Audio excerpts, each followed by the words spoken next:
Ya, assalamualaikum warahmatullahi wabarakatuh. Baik, alhamdulillah pada kesempatan ini kita dipertemukan kembali di mata pelajaran pendidikan Pancasila dan Kewarganegaraan, di mana minggu lalu itu kita sudah belajar mengenai Pancasila, mengenai Undang-Undang Dasar, mengenai kedaulatan negara.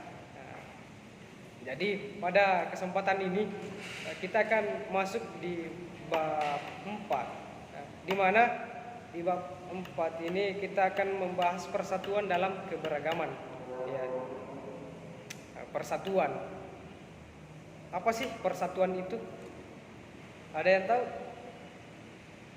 Dadah. Jadi persatuan itu mengandung arti bersatunya macam-macam corak yang beraneka ragam menjadi satu kebulatan yang utuh dan serasi, sedangkan kesatuan adalah keesaan, sifat tunggal atau keseutuhan. Kesatuan bangsa berarti gabungan suku-suku bangsa yang sudah bersatu. Nah, kenapa mesti kita bersatu? Karena kita berbeda. Maka dari perbedaan itu membutuhkan persatuan.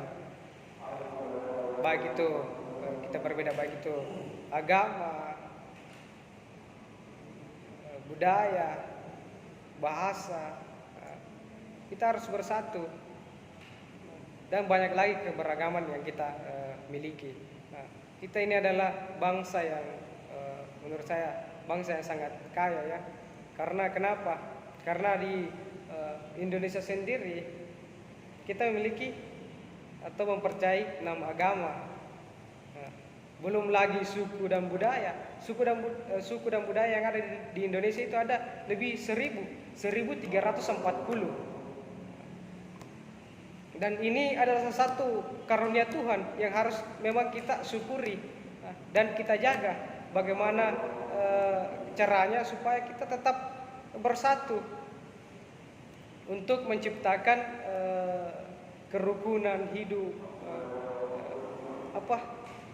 kedamaian, kita hidup rukun, damai, tentram. Itu baru agama dan suku. Belum lagi pakaian adatnya, rumah adat, tarian daerah, bahasa daerah.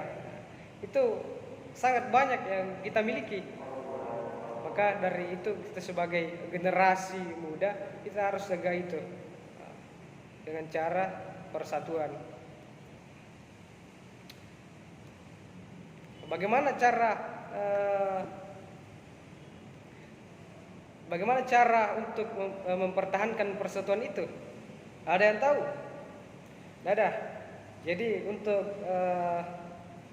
mempertahankan persatuan itu sendiri, salah satunya itu adalah dengan menghormati dan menghargai perbedaan suku, agama, ras dan budaya.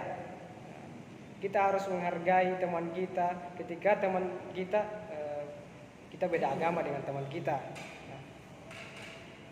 Ketika teman kita melaksanakan ibadah menurut ajaran agamanya, kita tidak boleh mengganggu. Nah, begitupun dengan sebaliknya. Nah, ketika kita menghargai teman kita, maka otomatis teman kita yakin dan percaya akan menghargai kita.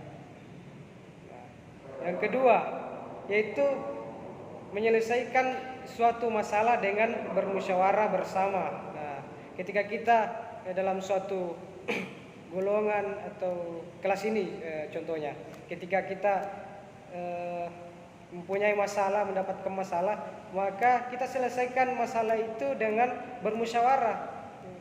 Kita bermusyawarah bersama. Jangan mengatakan jangan, tidak usah, contohnya si A tidak usah ikut sertakan karena dia itu berbeda agama. Tidak boleh seperti itu. Jadi alangkah lebih baiknya ketika kita menyelesaikan suatu masalah itu dengan bermusyawarah bersama. Yang ketiga, menjalin tali persaudaraan.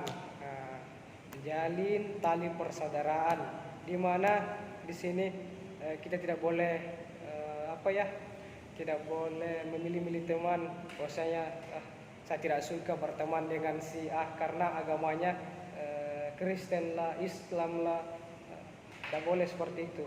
Atau misalkan saya tidak mau berteman dengan Ahyar misalkan karena dia itu berasal dari agama Kristen misalkan. Tidak boleh. Harusnya kita saling menghargai, memahami. Yang selanjutnya menghormati teman yang sedang melaksanakan ibadah. Ya, itu tadi sudah kita bahas ya. Selanjutnya itu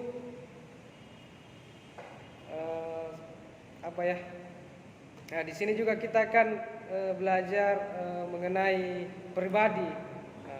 Pribadi yang mengenal lingkungan, baik itu dalam lingkungan keluarga, teman, tetangga, bahkan di lingkungan masyarakat. Jadi kita terapkan itu di dalam lingkungan kita, di mana kita hidup. Jadi mungkin sampai di sini ada anak-anak yang belum paham atau ingin bertanya, silakan. Tidak ada? Ya. Kalau tidak ada, Bapak lanjut ya. Jadi salah satu lagi caranya untuk mempertahankan persatuan. Bagaimana sih cara kita bersatu?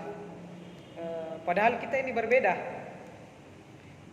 Kita belajar di sini, kita mencari persamaan kita. Ketika kita mencari persamaan itu, lantas yang mencolok itu adalah perbedaan. Maka salah satu contoh adalah kemanusiaan. Nah, di sini kita akan bisa bersatu dengan kemanusiaan. Nah, contohnya seperti ketika ada teman kita yang sedang membutuhkan bantuan misalkan, tidak usah kita pandang dari segi agamanya, kita tidak usah pandang dia dari mana asalnya, siapa namanya, tetapi kita bantu saudara kita itu karena dia juga adalah manusia seperti kita. Sedangkan manusia itu sendiri adalah makhluk sosial, saling membutuhkan.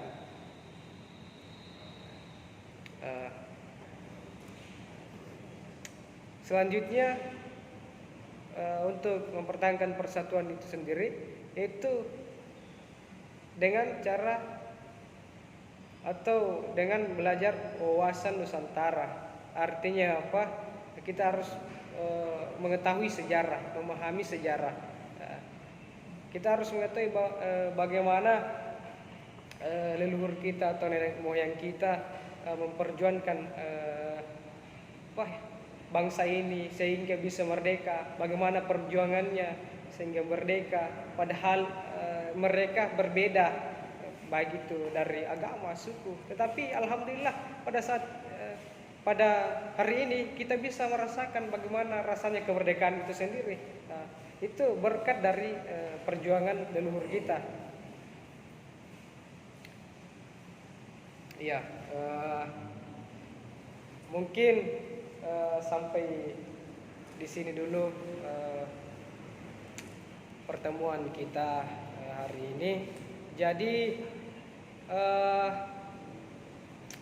anak-anakku sekalian, coba buka bukunya halaman 32. Nah, di situ ada tugas.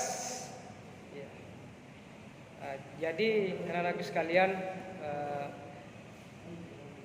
silahkan kerjakan tugas yang ada di bukunya, dan saya perintahkan kepada ketua kelasnya untuk mengumpulkan minggu depan tugas teman-temannya dan bawa ke Bapak ya minggu depan.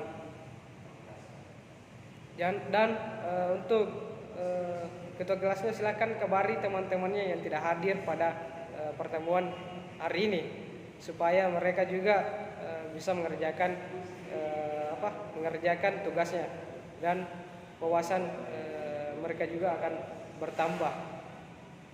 Iya. Jadi cukup sampai sini pertemuan kita pada hari ini. Kurang dan lebihnya mohon dimaafkan. Assalamualaikum warahmatullahi wabarakatuh.